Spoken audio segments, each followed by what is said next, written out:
Hello everyone, I am Neha. आज के इस वीडियो में हम आपकी पाठ्य पुस्तक मुग्धा भाग 8 का तीसरा पाठ श्रीनिवास रामानुजन पढ़ेंगे। श्रीनिवास रामानुजन विश्वविख्यात गणितज्ञ थे। उन्होंने गणित के क्षेत्र में कई नए सिद्धांतों की खोज की।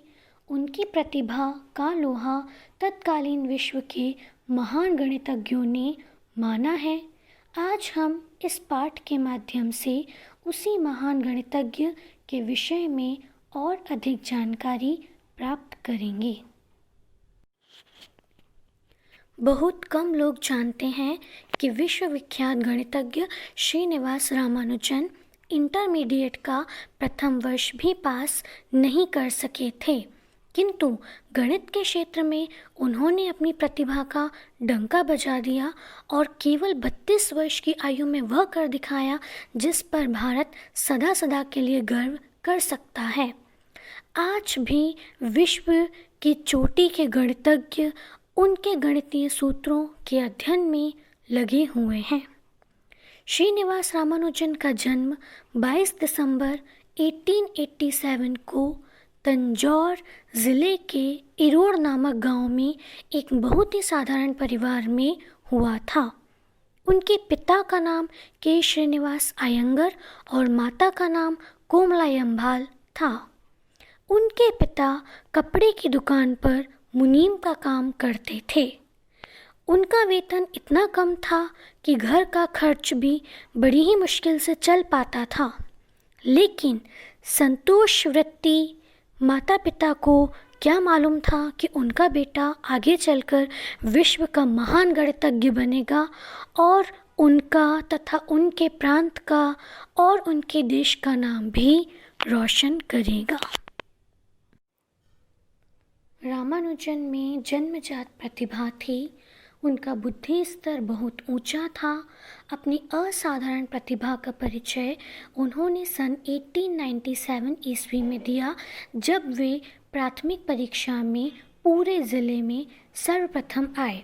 फलस्वरूप जब उन्होंने कुंभकोणम के हाई स्कूल में दाखिला लिया, तब उनकी फीस भी आधी माफ़ कर दी गई थी। वह बीजगणित के जटिल प्रश्नों को भी बड़ी आसानी से हल कर देते थे। चौथी कक्षा में किसी की सहायता के बिना, त्रिकोणमिति को जाने बिना गणित की अनेक गुत्थियों को सुलझा देते थे। यदि ऐसा बालक यूरोप या अमेरिका में पैदा होता तो सूर्य के प्रकाश की तरह उसकी ख्याति चारों दिशाओं में फैल जाती।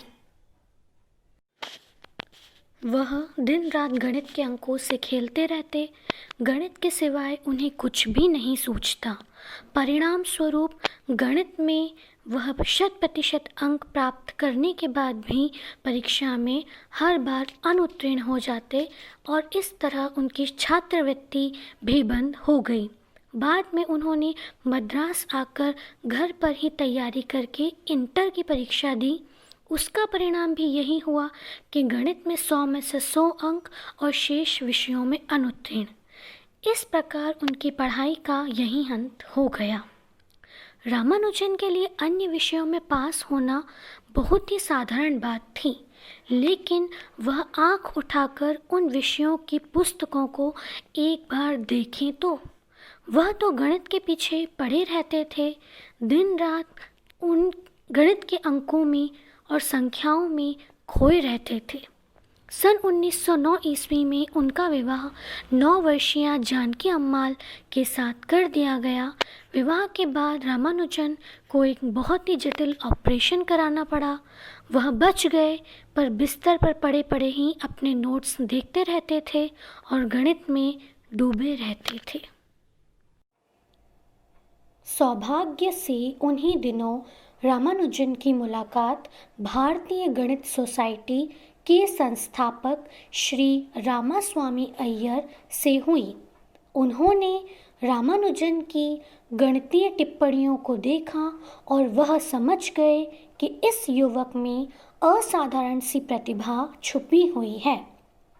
अय्यर साहब ने रामानुजन को गणित के एक प्रसिद्ध अध्यापक शेषु अय्यर के पास भेज दिया और उन्होंने उन्हें एक छोटी सी नौकरी दिला दी तथा उनका परिचय नेल्लोर के कलेक्टर आर रामचंद्र राव से कराया। रामचंद्र राव ने रामानुजन की प्रतिभा को पहचान लिया और मद्रास पोर्ट ट्रस्ट में एक अच्छे से नौकरी दिलवा दी। वास्तव में रामानुजन की प्रतिभा को समय से पहले मुरझाने से बचाने का श्रेय रामास्वामी अय्यर, शेषु अय्यर और रामचंद्र राव इन त्रिमूर्ति को ही है। भारतीय गणित सोसाइटी एक पत्रिका निकालती थी। रामानुजन ने उस पत्रिका में गणित संबंधी लेख लिखे और कुछ प्रकाशित करवाए। इससे लोगों को उनकी प्रतिभा का पता चला।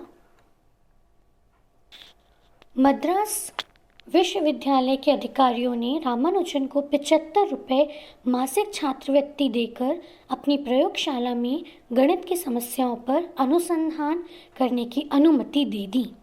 रामानुजन के द्वारा लिखे गए कुछ लेखों पर इंग्लैंड की कैम्ब्रिज यूनिवर्सिटी के प्रोफेसर हार्डी की नज़र पड़ी तो वे बड़े ही प्रभावित हुए। रामानुजन ने उनको कुछ और समस्याएं भेजीं और उनके विषय में सहमति मांगी। पहले तो प्रोफेसर हार्डी ने उन पर ध्यान नहीं दिया, पर बाद में उन्हें ज्ञात हुआ कि रामानुजन कोई साधारण व्यक्ति नहीं है। प्रोफेसर हार्डी ने निश्चय किया कि ऐसे प्रतिभाशाली व्यक्ति को तो इंग्लैंड बुलाना चाहिए और सौभाग्य से सन 1911 ईस्वी में ट्रिनिटी कॉलेज से एक प्रोफेसर मद्रास आए और वह रामानुजन से मिले। उन्होंने रामानुजन की प्रतिभा को तुरंत पहचान लिया और विश्वविद्यालय के अधिकारियों से उन्हें इंग्लैंड भेजने की प्रार्थना की। यह भारत के किसी विश्वविद्यालय के लिए बड़े ही गौरव की बात थी। अधिकारियों ने रामानुजन को 250 पौंड प्रति वर्ष छात्रवृत्ति देकर लंदन भेज दिया। लंदन पहुंचने पर उनकी मुलाकात प्रोफेसर हार्डी से हुई। प्रोफेसर हार्डी ने रामानुजन को तुरंत कैम्ब्रिज विश्वविद्यालय के ट्रिनिटी कॉलेज में नियुक्त करा दिया और 60 पौंड प्रति वर्ष की छात्रवृत्ति का प्रबंध भी कराया। ट्रिनिटी कॉलेज से उन्हें 240 पौंड प्रति वर्ष प्राप्त हुए। उनकी प्रतिभा का आदर करते हुए यह राशि उन्हें मृत्यु पर्यंत मिलती रही। कैम्ब्रिज के सुखद वातावरण में रामानुजन की प्रतिभा खिल उठी।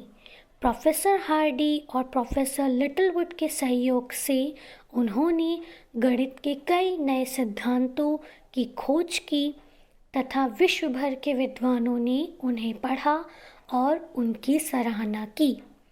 कैम्ब्रिज में रामानुजन 3 वर्ष तक रहे। उन्होंने अपनी विनम्रता और सादगी से कैम्ब्रिज के विद्वानों का मन मोह लिया। कैम्ब्रिज में उन्हें उनके शोध पत्रों के आधार पर अर्थात उनके रिसर्च पेपर्स के आधार पर बीए की डिग्री प्रदान की गई। हार्डी के प्रयत्नों से उन्हें रॉयल सोसाइटी का सदस्य बनाया गया, जो किसी भी भारतवासी के लिए गर्व की बात थी। यह सम्मान प्राप्त करने वाले रामानुजन दूसरे भारतीय थे। पहले थे जहाज निर्माता इंजीनियर अर्देशिर करसेट जी, जिन्हें सन 1841 ईस्वी में यह सम्मान मिला था।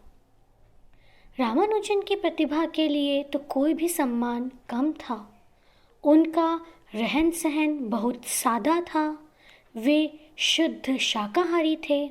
भोजन में थोड़ा सा चावल और दाल सब्जी तथा नींबू पानी मिल जाए तो बहुत था। वह अपना भोजन भी स्वयं पकाते थे। इंग्लैंड के तड़क भड़क से भरे वातावरण में भी उन्होंने अपने आचार और विचारों को पूर्ण रूप से शुद्ध बनाए रखा। इंग्लैंड की जलवायु उनको अनुकूल नहीं आई और वे बीमार पड़ गए। 15 महीने अस्पताल में रहना पड़ा, लेकिन बिस्तर पर पड़े पड़े भी वे गणित की समस्याओं को ही हल करते रहते थे। उनके शुभ चिंतकों ने उन्हें अपने देश लौटने की सलाह दी। सन 1919 ईस्वी में वह भारत लौटे। अपने अंतिम दिनों में वह मद्रास में रहे। बीमारी की अवस्था में उनकी पत्नी ने उनकी बड़ी सेवा की, लेकिन उन्हें बचाया नहीं जा सका। 26 अप्रैल सन 1920 ईस्वी को उनका निधन हो गया। प्रोफेसर हार्डी ने मद्रास विश्वविद्यालय को लिखा कि रामानुजन भारत की एक अमूल्य संपत्ति हैं और मुझे आशा है कि भारत देश को उनका सम्मान करना चाहिए। मेरी राय में तो उनसे बड़ा गणितज्ञ भारत में और कोई हो ही नहीं सकता। एक अवसर पर प्रोफेसर हार्डी ने रामानुजन की योग्यता का मूल्यांकन करते हुए यह विचार व्यक्त किए कि कल्पना करो कि अगर हम गणितज्ञों की प्रतिभा का मूल्यांकन 0 से 100 अंकों में किया जाए तो मुझे 25 अंक, प्रोफेसर लिटिलवुड को 50 अंक, प्रोफेसर हिल्बर्ट को 80 अंक और रामानुजन को पूरे 100 में से 100 अंक मिलने चाहिए। स्पष्ट है कि विश्व में उनके समान प्रतिभाशाली गणितज्ञ और कोई न था। इस महान गणितज्ञ को संसार के सामने लाने में श्री रामास्वामी अय्यर, रामचंद्र राव और शेषु अय्यर के अतिरिक्त लिटिलवुड और प्रोफेसर हार्डी का हाथ रहा है। हम भारतवासी इनके कृतज्ञ हैं। गणित का हमारे जीवन में बहुत महत्व है। आज के वैज्ञानिक युग में इसका महत्व और भी ज़्यादा बढ़ गया है। शिक्षा के प्रत्येक क्षेत्र में, चाहे वह विज्ञान हो, भूगोल हो, अर्थशास्त्र हो या कला कौशल हो, गणित आवश्यक हो गया है। कंप्यूटर के तो कई गणितीय सूत्र सुपर कंप्यूटरों के संचालन में बड़े उपयोगी सिद्ध हुए हैं। जहाँ तक भारत का प्रश्न है, श्रीनिवास रामानुजन को आर्यभट्ट, ब्रह्मगुप्त और भास्कराचार्य की पंक्ति में स्थान मिलना चाहिए। वे 20वीं शताब्दी के महान गणितज्ञ थे। भारत अपने इस सपूत पर हमेशा गर्व करता रहेगा। Thanks for watching this video.